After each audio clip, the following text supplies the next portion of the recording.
खाना खा के जाना। हाँ हेलो नमस्कार राधे राधे जय Shri Ram, welcome back to the Hindu vocab session. कल हमारी क्लास कैंसिल हो गई थी तो कल के वर्ड्स और आज के वर्ड्स दोनों कंबाइन कर दिए हैं, तो टेंशन की तो बात ही नहीं है। तो जल्दी से क्लास को लाइक कर लीजिए, कमेंट सेक्शन के अंदर प्यारा सा कमेंट कर दीजिए, टेलीग्राम ज्वाइन कर सकते हो अगर आपको पीडीएफ चाहिए। ये है वो बच्चे जिन्होंने हमें लास्ट क्लास के अंदर आंसर दिए थे और एकदम करेक्ट आंसर दिए थे, तो इनके लिए क्लैपिंग होनी चाहिए।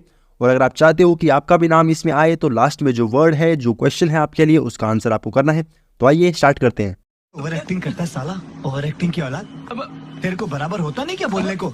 Sir first word is veracity. Veracity का मतलब सच्चाई होना, ट्रूथ होना, रेसिट्यूड होना। जैसे असली मसाले सच सच, MDH। तो MDH की बात हो रही है, मतलब सच्चाई की बात हो रही है, तो असली मसाले खाओ।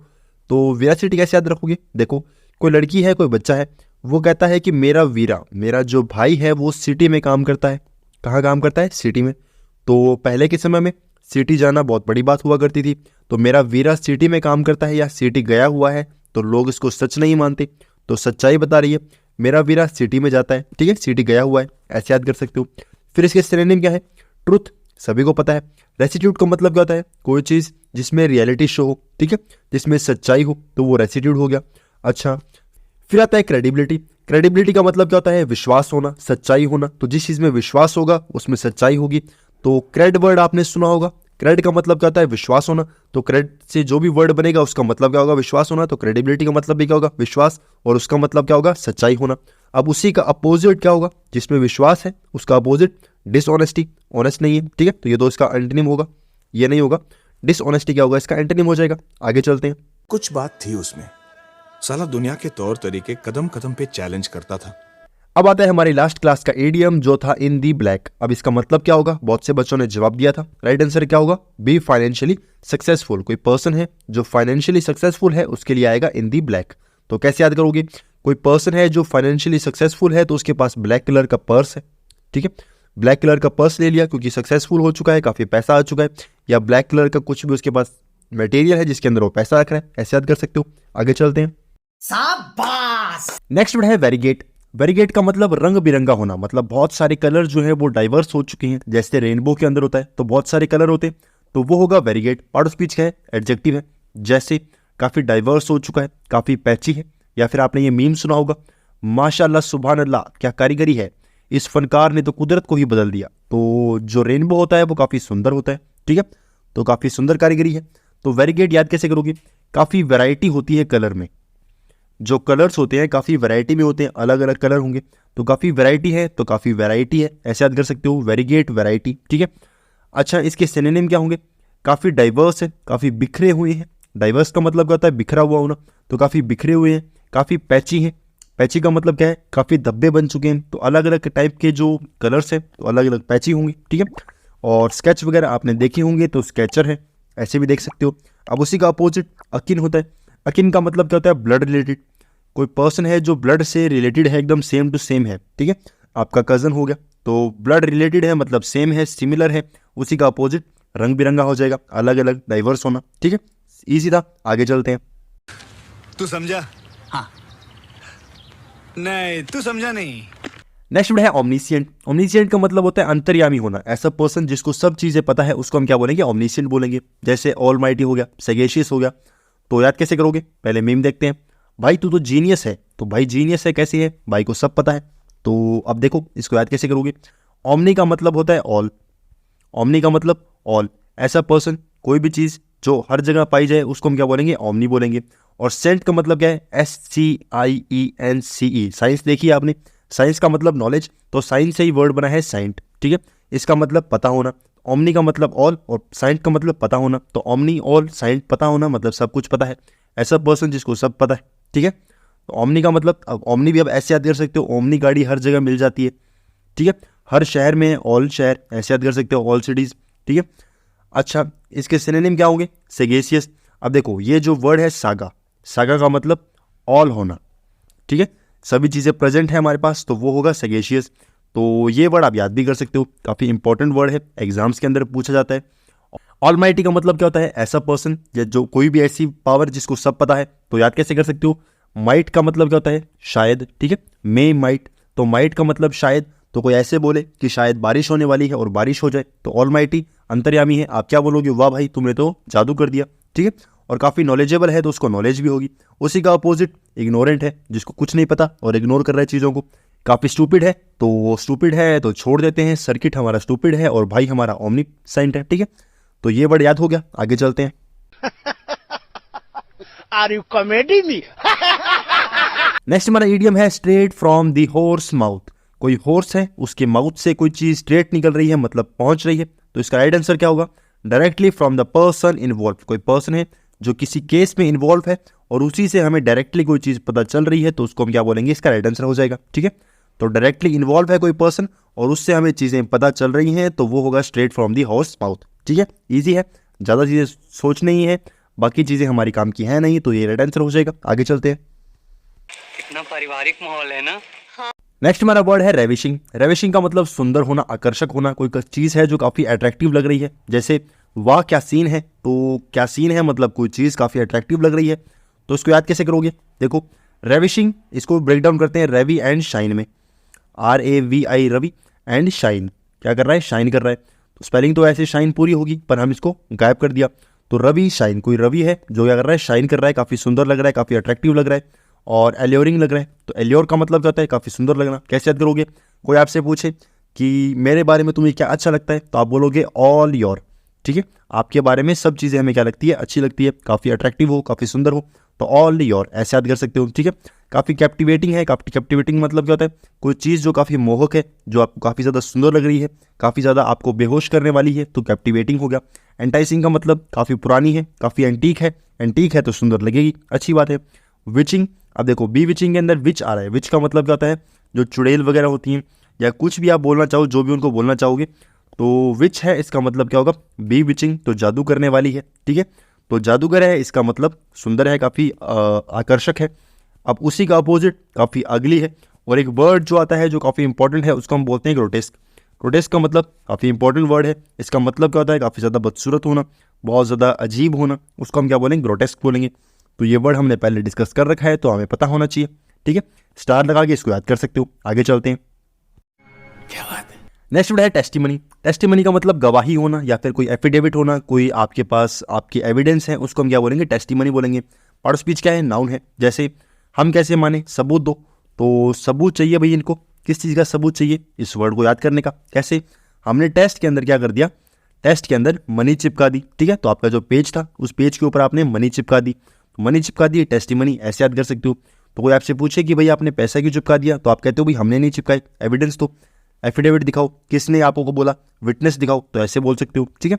तो एफिडेविट बहुत कॉमन चीज़ है, विटनेस कॉमन है, एविडेंस बहुत कॉमन है। और मैनिफेस्टेशन का मतलब क्या होता है, मैनिफेस्ट का मतलब होता है क्लियर करना, ठीक है, काफ़ी ऑब्वियस होना, काफ़ी क्लियर होना। तो मैनिफेस्टेशन का मतलब कोई चीज़ है जो काफ़ी क्लियर करे, कोई चीज़ जो एफिडेविट हो, कोई भी एविडेंस हो जो आपको चीज़ें क्लियर करेगी, उसको हम बोलते हैं मैनिफेस्टेशन, ठीक है। तो ऐसे इसको याद भी कर सकते हो, मैनिफेस्ट मतलब क्लियर होना, ठीक है। अपोजिट क्या होगा, डिसमल होना, कोई चीज़ है या फिर कोई डिसमिस हो रही है, कोई चीज़ जो क्या हो रही है, इग्नोर कर रही है, चीज़ें कैंसिल कर रही हैं। रिब्यूटल का मतलब क्या होता है, कैंसिल कर देना, ठीक है, किसी चीज़ को इग्नोर कर देना, ठीक है, चीज़ों को खराब कर देना, तो वो होगा रिब्यूटल। और उसी का अपोजिट गवाही होना, मतलब सीरियस है, कोई चीज़ पक्की हो रही है, एविडेंस मिल रहा है। आगे चलते हैं। अबे जल्दी बोल, कल सुबह पनवेल निकलना है। अब करते हैं कुछ रेगुलर वर्ड्स को डिस्कस जो दी हिंदू से काफ़ी रिलेटेड है। तो अपार्थेड का मतलब क्या होता है, रेसिज्म होना, काफ़ी ज़्यादा रेसिज्म है, काफ़ी ज़्यादा मतभेद है, कलर के लिए काफ़ी ज़्यादा रेसिज्म है, उसको हम क्या बोलेंगे, अपार्थेड बोलेंगे। कैसे याद करोगे, कोई पर्सन है उसको अपार्ट कर दिया, पार्ट मतलब अलग कर दिया, ठीक है। तो अलग कर दिया मतलब उसके अंदर क्या कर रहे हैं, उसके अंदर रेसिज्म देख रहे हैं, काफ़ी ज़्यादा उसके लिए कलर के लिए लोग कॉम्प्लीमेंट कर रहे हैं, तो अपार्थेड हो गया, ठीक है। प्लेज का मतलब क्या होता है, कोई प्रतिज्ञा वगैरह करना, कोई आप चीज़ों के लिए सीरियस हो तो काफ़ी प्रतिज्ञा कर रहे हो। टेंट अमाउंट का मतलब क्या होता है, काफ़ी ज़्यादा अमाउंट में होना, काफ़ी ज़्यादा वैल्यू होना, काफ़ी ज़्यादा कोई चीज़ है जो ग्रो कर रही है, वो होगा टेंट अमाउंट। जियोपैडाइज का मतलब क्या होता है, रिस्की होना, काफ़ी ज़्यादा रिस्की है। तो याद कैसे करोगे, देखो ये वर्ड तो हमने पहले भी याद कर रखा है। देखो जियो मतलब जीना, पर मतलब रोज़ाना, डाइज मतलब डाई, ऐसे याद कर सकते हो कि जियो पर डे, आप रोज़ाना जीने के लिए काफ़ी रिस्क उठाते हो, तो जियो जीना। पर मतलब जैसे हम बोलते हैं पर डे, तो रोज़ाना जीने के लिए हमें क्या करना पड़ता है, रिस्क उठाना पड़ता है, तो जियो पर डाइस ऐसे याद कर सकते हो, ठीक है। रैकन का मतलब होता है कैलकुलेट करना, कोई चीज़ आप कैलकुलेट कर रहे हो, तो कैसे याद करोगे, आपने कोई रैक रखा, ठीक है। घर में बहुत सारे रैक होते हैं, एक रैक के ऊपर दूसरा रैक, दूसरे के ऊपर तीसरा रैक। तो आप क्या कर रहे हो, कैलकुलेट कर रहे हो कि एक रैक के ऊपर कितने सारे रैक रखे हैं, तो ऐसे याद कर सकते हो, ठीक है। परवेड का मतलब होता है किसी के अंदर एंटर करना, किसी को इंटरप्ट करना, किसी के घर में इंटरफेयर कर रहे हो, ठीक है। इंटरफेयर करोगे तो परवेड हो जाएगा, ठीक है। और परसुएड का मतलब होता है किसी को मनाना, क्या कर रहे हो, मना रहे हो, किसी को कन्विंस कर रहे हो, तो परसुएड। बहुत कॉमन चीज़ें हैं, बहुत कॉमन वर्ड्स हैं। आगे चलते हैं। क्या बढ़िया था गुरु। नेक्स्ट वर्ड है हमारा एम्बिट। एम्बिट का मतलब होता है दायरा होना, क्षेत्र होना। पार्ट ऑफ स्पीच क्या है, नाउन है। जैसे ये मीम है, ये मेरा एरिया है, तो पहले इसकी क्लिप देख लो, फिर ये मीम डिस्कस करेंगे। ये मेरा एरिया है और एरिया में कोई भी इंटरेस्ट नहीं करना, ओके। तो भाई का एरिया है, इसका मतलब कहीं ना कहीं इसका क्षेत्र है। क्षेत्र है तो एम्बिट की बात हो रही है, तो एम्बिट आप याद भी कर सकते हो, या फिर ऐसे याद कर सकते हो कि लिटिल बिट, ठीक है। लिटिल बिट, ये जो एरिया है लिटिल बिट किसका है, मेरा है, ऐसे याद कर सकते हो। वैसे तो एम्बिट छोटा सा वर्ड है, इसको याद करने में कोई प्रॉब्लम नहीं आएगी, तो एम्बिट याद कर लोगे, ठीक है। फिर इसके सिनोनिम क्या है, बाउंड्री आप जानते हो। कंपास का मतलब क्या है, जो कंपास वगैरह होता है जो हमें एरिया बताता है कि ये एरिया इतना हमारा होगा, इतना आपका होगा। एक्सटेंशन का मतलब कितना हमारा एरिया एक्सटेंड हो चुका है, तो एक्सटेंड का मतलब एक्सटेंशन, बहुत कॉमन है। और स्फीयर आपने मैथ के अंदर सुन रखा होगा, जो 3D के अंदर जो सर्कल होता है उसको हम क्या बोलते हैं, स्फीयर बोलते हैं। ईजी है, आगे चलते हैं। समझ रहे हो, समझ रहे हो आप, समझ रहे हो ना। नेक्स्ट हमारा ईडियम है up a creek without a paddle. कोई पर्सन है जो क्रीक में फंस चुका है विदाउट अ पैडल, पैडल नहीं है, इसका मतलब क्या होगा, राइट आंसर, इन अनलकी सिचुएशन। कोई पर्सन जो काफ़ी अनलकी सिचुएशन में है, उसके कंट्रोल में कोई चीज़ नहीं है, तो वो इसका राइट आंसर हो जाएगा, ठीक है। तो इन अनलकी सिचुएशन, सिचुएशन उसके कंट्रोल में नहीं है, ईजी था। क्रीक मतलब उसकी जो प्रॉब्लम्स है, और पैडल नहीं है उसके पास, तो काफ़ी ज़्यादा प्रॉब्लम में क्रिएट हो चुकी है। आगे चलते हैं। और अभी तो रुको, क्लाइमैक्स अभी बाकी। नेक्स्ट वर्ड है बॉम्बशेल। बॉम्बशेल का मतलब उड़ाना, किसी चीज को ब्लो कर रहे हो, मिस हैपनिंग हो रही है, तो बॉम्बशेल का मतलब उड़ा रहे हो। पार्ट ऑफ स्पीच क्या है, नाउन है। जैसे साले को बॉम्ब से उड़ा दूंगा, तो बॉम्ब से उड़ा दूंगा मतलब कहीं ना कोई चीज को खराब करने की कोशिश करेगा, तो बॉम्ब इसके अंदर आ रहा है, बॉम्ब आ रहा है, तो इसको मतलब याद नहीं करना पड़ेगा। बॉम्बशेल का मतलब किसी चीज को उड़ा रहे हो, ब्लो कर रहे हो, ठीक है। मिस हैपनिंग हो रही है, कोई ना कोई प्रॉब्लम हो रही है, ठीक है। तो कोई हैपन हुआ, हैपन का मतलब कोई काम पूरा हो चुका है, ठीक है। और मिस हुआ मतलब कहीं ना कहीं गलत काम हुआ है, तो मिस हैपनिंग, ऐसे याद कर सकते हो। कैलामिटी का मतलब क्या होता है, तबाही होना। कैसे याद करोगे, काम आपको याद करवाया था, कोई वर्ड जो है, कोई पर्सन है जो काफ़ी काम है, उसके अंदर हमने ए जोड़ दिया तो वो अशांत हो गया। काम का मतलब शांत, ए जोड़ दिया तो अशांत, तो कैलामिटी का मतलब तबाही होना, तबाही है तो अशांति है, ठीक है। और जोल्ट का मतलब ऐसे याद कर सकते हो, जोर से, किसी ने जोर से थप्पड़ मारा तो कोई पर्सन है जो उड़ गया, ठीक है। तो जोल्ट, जोर, ऐसे याद कर लोगे। अब उसी का अपोजिट क्या है, कोई मिरेकल वगैरह हो गया, कोई बून हो गया, तो उड़ा रहे हो मतलब चीज़ तक खराब कर रहे हो, खराब कर रहे हो, उसका अपोजिट कोई चीज़ ठीक हो रही है, या फिर कोई करिश्मा हो रहा है, कोई मिरेकल हो रहा है, ठीक है, कोई वरदान हो गया। इजी है, आगे चलते हैं। भाई हम तो शुरू होते ही खत्म हो गया यार। नेक्स्ट वर्ड है चैंटिंग। चैंटिंग का मतलब होता है बड़बड़ाना। कोई पर्सन है जो सिंगिंग वगैरह कर रहा है, कुछ बोल रहा है, कुछ बड़बड़ा रहा है, तो वो होगा चैंटिंग। पार्ट ऑफ स्पीच क्या है, नाउन है। जैसे मंत्र, chanting is a simple and effective. अगर आप कोई भी मंत्र वगैरह पढ़ते हो तो काफ़ी ज़्यादा इफेक्टिव होगा आपकी लाइफ के अंदर। तो चैंटिंग याद कैसे कर सकते हो, चैटिंग से। कोई पर्सन है जो चैटिंग करके काफ़ी थक चुका है, या चैटिंग करते करते बहुत बोल रहा है, तो कुछ बड़बड़ा रहा है, कुछ सिंगिंग कर रहा है, तो वो होगा चैंटिंग, ठीक है, ईजी है। अच्छा, अब इसकी सिनोनिम, सिंगिंग बहुत कॉमन है। कैरल का मतलब क्या होता है, कोई पर्सन, ऐसे याद कर लो, मतलब तो इसका बड़बड़ाना होगा, सिंगिंग करना होगा, ऐसे याद कर सकते हो। कार के अंदर, कार के अंदर सभी लोग क्या कर रहे हैं, चिल्ला रहे हैं, चीख रहे हैं, गाना गा रहे हैं, बड़बड़ा रहे हैं, तो ऐसे याद कर सकते हो, ठीक है।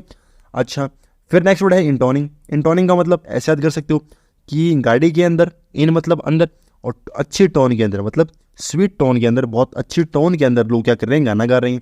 तो अच्छी टोन में, टोन के अंदर अच्छी टोन है और काफ़ी अच्छा गाना गा रहे हैं, बड़बड़ा रहे हैं, तो ऐसे याद कर सकते हो। फिर इसी का अपोजिट होगा रेटिसेंट। रेटिसेंट का मतलब काफ़ी शांति से बैठे हो, काफ़ी ज़्यादा साइलेंट हो। तो ये जो वर्ड है काफ़ी ज़्यादा इंपॉर्टेंट है, आपको कहा था रेटिसेंट का मतलब क्या होता है, शांति से बैठना। तो स्टार बना देते हैं, एक दो और बना देते हैं, तो आपको दिमाग में बैठ जाए कि रेटिसेंट इंपॉर्टेंट है। आगे चलते हैं। नेक्स्ट वर्ड है एट्रीशन। एट्रीशन का मतलब घिसाई वगैरह होना, कोई इरोजन वगैरह हो रहा है, कोई चीज़ घिस कर काफ़ी कम हो चुकी है, तो डेप्रिशिएशन हो रहा है। ये वर्ड आपने सुन रखा होगा। तो एट्रीशन का मतलब क्या होता है, पार्ट ऑफ स्पीच तो नाउन है, मतलब होगा घिसाई वगैरह। जैसे साला मेरे को इतना छोटा दिया, तो कोई चीज़ थी वो काफ़ी छोटी हो चुकी है।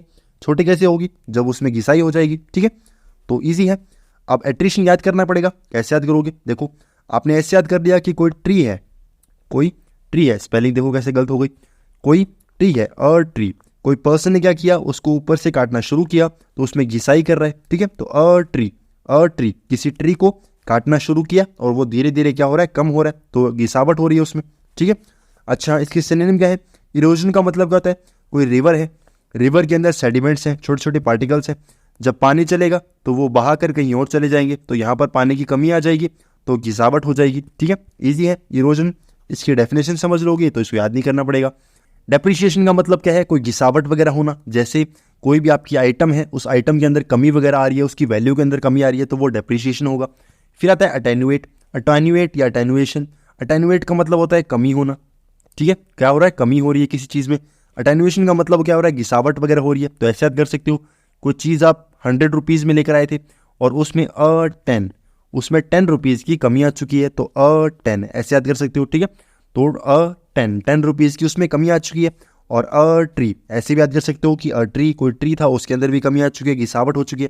तो ये चीज़ें हैं, काफ़ी इंपॉर्टेंट है और काफ़ी ज़्यादा ईजी भी है। अच्छा, उसका अपोजिट क्या होगा? कोई चीज़ है जो काफ़ी ज़्यादा बिल्डिंग हो रही है, तो बिल्डिंग हो रही है मतलब बिल्डिंग बन रही है, बिल्ड हो रही है, ठीक है। तो ईजी है, आगे चलते हैं। क्या बात है सर, क्या बात है सर, क्या बात है, ये बात है। अब आता है हमारा साइन ऑफ क्वेश्चन, इसका आपको करना है आंसर। तो देखते हैं कितने बच्चों के जवाब आएंगे। गिव इट अ वर्ल, तो वर्ल का मतलब क्या होगा देखते हैं। ये आपके लिए ऑप्शंस हैं, ऑप्शंस आपको दे चुके हैं, आपको प्लेटफॉर्म दे चुके हैं। कमेंट सेक्शन के अंदर छोटा सा प्यार सा कमेंट करना है, देखते हैं कितने बच्चे आंसर करते हैं। पिछली क्लास के अंदर बहुत से बच्चों के आंसर आए थे, तो आज भी देखते हैं बच्चों के कितने आंसर आते हैं। खत्म, bye bye, tata, goodbye, गया। सो फ्रेंड्स, क्लास हो चुकी है खत्म। आई होप आपको क्लास अच्छी लगी होगी। अगर क्लास अच्छी लगी है और आपने बाकी क्लासेस मिस कर चुके हो तो वो क्लासेस भी देख लेना। Thank you very much.